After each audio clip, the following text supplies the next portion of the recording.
मित्रांनो, आपल्यापैकी प्रत्येकच जण आपल्याला जे साध्य करायचं असतं त्यासाठी बऱ्याचदा खूप मनापासून प्रयत्न करतो, खूप धडपड करतो, खूप मेहनत करतो. पण एवढं करून होतं असं की आपल्याला ज्या प्रमाणात ते यश पाहिजे असतं त्या प्रमाणात ते कदाचित मिळत नाही. आणि हे झाल्यानंतर मग आपण आपल्या नशिबाला साहजिकच दोष द्यायला सुरुवात करतो. याविषयी एका खूप महान व्यक्तीची एक खूप सुंदर कथा जी त्यांनी त्यांच्या आत्मचरित्रात लिहून ठेवलेली आहे ती मी आज तुम्हाला सांगणार आहे.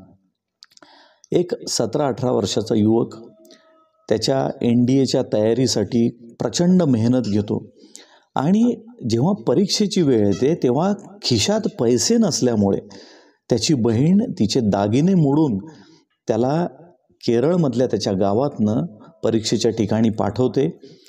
या युवकाला खात्री असते की तो ह्या परीक्षेत नक्कीच यश मिळवेल, पण काही कारणामुळे तो त्या परीक्षेत त्याला यश मिळत नाही आणि त्याची परिस्थिती अशी होते की परत आपल्या मूळ गावी केरळला कसं जायचं त्यासाठी सुद्धा त्याच्याकडे पैसे नसतात.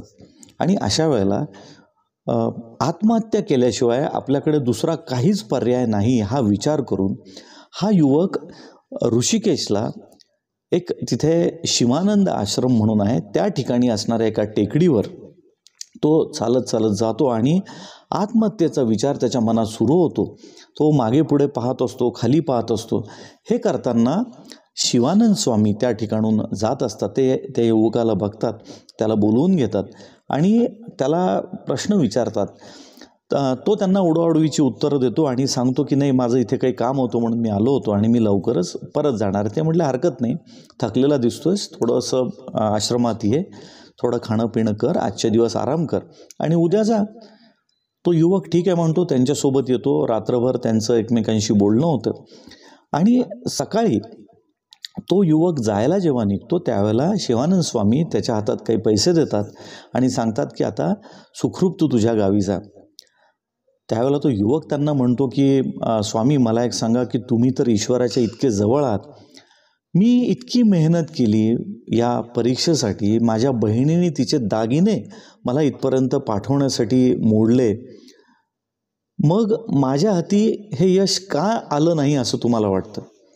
त्यावेळेला ते त्याच्याकडे बघतात, एक स्मित त्याला देतात आणि त्याला सांगतात, म्हणतात, बाळा, की याचा अर्थ मला तरी फक्त इतकाच दिसतो आहे की ईश्वराने तुझ्याकडनं यापेक्षा काहीतरी मोठं करून घ्यायचं ठरवलेलं आहे आणि कदाचित म्हणून तुला या परीक्षेत हे अपयश आलेलं आहे, जे मला असं वाटतं अगदी तात्पुरतं आहे. आणि तू याच्यातनं जर हा अर्थबोध घेतलास की याच्यापेक्षा मोठं काहीतरी तुझ्या प्रारब्धामध्ये आहे तर तू खूप मोठा माणूस बनशील याची मला पूर्ण खात्री आहे.